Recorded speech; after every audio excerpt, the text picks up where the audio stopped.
दोस्तों, हवेली के सन्नाटे में छुपी वो आंधी अब सब कुछ उजाड़ने वाली है।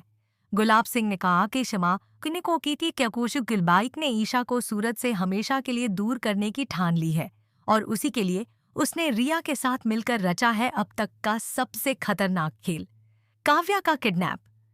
जी हाँ, मेरे प्यारे दोस्तों, दंगल टीवी के सबसे चर्चित शो पति ब्रह्मचारी के आने वाले एपिसोड में एक ऐसा सस्पेंस खुलने वाला है जो रिश्तों की नींव को हिला देगा और हवेली के हर कोने में छिपे झूठ को उजागर करेगा। इस हवेली की दीवारों ने बहुत से राज सुने हैं, लेकिन अब जो सामने आने वाला है वह हर किसी की जिंदगी को बदल देगा। ईशा, जो हमेशा इस घर को जोड़ने की कोशिश करती रही, अब खुद को ही इस टूटन की वजह मानती है। हवेली के आंगन में सन्नाटा पसरा है।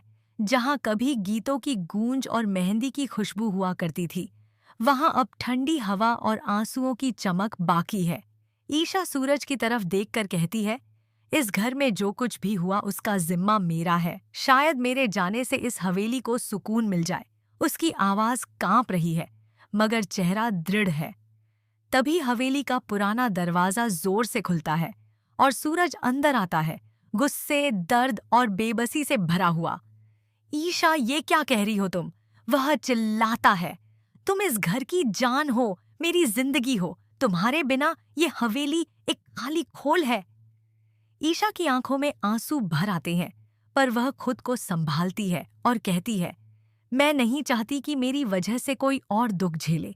सूरज उसका हाथ थामकर कहता है, अगर तुम चली गई तो मेरा सब कुछ खत्म हो जाएगा। लेकिन दोनों को नहीं पता था कि असली तूफान अब आने वाला है। उधर हवेली में काव्या और आरव की शादी की तैयारियां चल रही हैं। हर तरफ दियों की रोशनी, सजे हुए फूल, पायल की झंकार और गीतों की गूंज, सब कुछ जश्न जैसा लग रहा है। पर इस रोशनी के पीछे छिपा है एक गहरा अंधकार।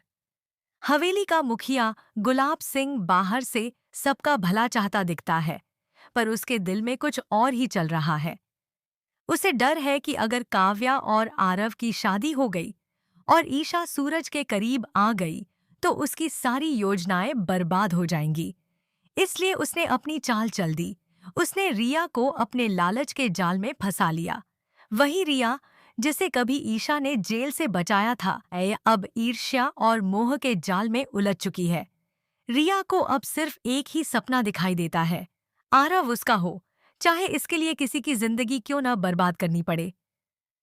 गुलाब सिंह ने उसे पैसों का लालच देकर अपने साथ मिला लिया।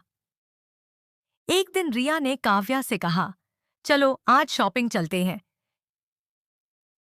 कहते हैं शादी के लिए कुछ डिजाइन देख लेते हैं। काव्या को थोड़ा संदेह तो हुआ, मगर उसका दिल साफ था। उसने रिया की बात मान ली। दोनों जब दुकान के बाहर पहुंची तो वहां पहले से ही गुलाब सिंह के गुंडे इंतजार में थे। सब कुछ पहले से प्लान किया गया था। रिया मुस्कुराकर बोली, तुम अंदर चलो, तो मैं गाड़ी पार्क कर देती हूँ। जैसे ही काव्या अंदर गई, दो नकाबपोश आदमी उसके पीछे गए और उसका मुंह दबाकर उसे उठाकर ले गए। जब काव्या को होश आया, वो खुद को एक अंधेरे तहखाने में कैद पाई। चारों तरफ धूल, टिमटिमाती रोशनी और पुरानी किताबों की गंध। तभी दरवाजा खुला और सामने खड़ा था गुलाब सिंह, अपनी ठंडी मुस्कान के साथ। उसने कहा, डरने की जरूरत नहीं बेटी, बस कुछ दिन यहीं रहो जब तक हालात ठंडे नहीं हो जाते। काव्या चीखती है, आपको कोई हक नहीं है मुझे यहाँ रखने का। मगर उसकी आवाज उन मोटी दीवारों के अंदर गुम हो जाती है। उधर हवेली में जब काव्या के गायब होने की खबर मिलती है, ईशा का दिल बैठ जाता है। उसे तुरंत एहसास होता है कि इसके पीछे गुलाब सिंह का ही हाथ है। वह सूरज से कहती है, सूरज, उन्होंने ही काव्या को उठवाया है। लेकिन सूरज गुस्से में बोलता है, बस करो ईशा, पापा ऐसा कभी नहीं कर सकते, वो मेरे भगवान हैं। ईशा की आंखों में आंसू हैं, मगर उसके दिल में सच्चाई की आग जल रही है। वह अकेली ही काव्या को ढूंढने निकल पड़ती है। कई दिनों की मेहनत, पुलिस की मदद और कुछ पुराने सुरागों के बाद आखिरकार वह उसी पुराने तहखाने तक पहुंचती है। जैसे ही वह दरवाजा खोलती है, काव्या उसे देखकर रो पड़ती है। दीदी, मुझे पता था आप जरूर आएंगी। ईशा उसे गले लगाती है। अब सब ठीक हो जाएगा। लेकिन तभी पीछे से ठंडी आवाज आती है। इतनी जल्दी भी क्या है ईशा?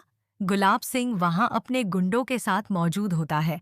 उसी पल सूरज भी वहां पहुंचता है और अपने पिता को देखकर उसकी आंखें फटी की फटी रह जाती हैं। पापा, ये क्या कर रहे हैं आप?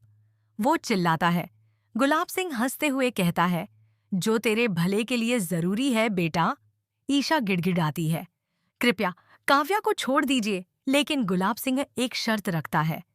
अगर तुम काव्या की सलामती चाहती हो तो सूरज से अपने सारे रिश्ते तोड़कर हवेली वापस आ जाओ। ईशा की सांसें रुक जाती हैं और सूरज की आंखों में बेबसी झलकती है। मगर तभी किस्मत करवट लेती है। तहखाने में काव्या को कैद करने वाली दीवार के पीछे कुकी ईशा को एक पुरानी डायरी मिलती है जिसमें गुलाब सिंह का गुप्त राज लिखा होता है। उस डायरी में लिखा है कि हवेली के नीचे एक गुप्त खजाना छिपा है जिसे गुलाब सिंह ने अपने भाई यानी आरव और काव्या के पिता से धोखे से छीना था। ये डायरी अरविंद जी के पुराने नौकर रमेश ने लिखी थी, जो अब गुमनाम जिंदगी जी रहा था। जब ईशा और सूरज ने डायरी पढ़ी तो पूरा सच सामने आ गया। सूरज की आंखों में अविश्वास था, मगर उसके दिल में पिता के पाप का बोझ उतर गया। अरविंद जी ने आगे बढ़कर कहा, गुलाब सिंह, तुमने मेरे भाई को धोखा दिया। यह हवेली खजाने से नहीं, हमारे प्यार से बनी थी। आखिरकार पुलिस को बुलाया गया और गुलाब सिंह व इसको रिया गिरफ्तार कर लिए गए। रिया के कॉल रिकॉर्ड्स, गुंडों की गवाही और काव्या के बयान ने सब कुछ साबित कर दिया। जब गुलाब सिंह को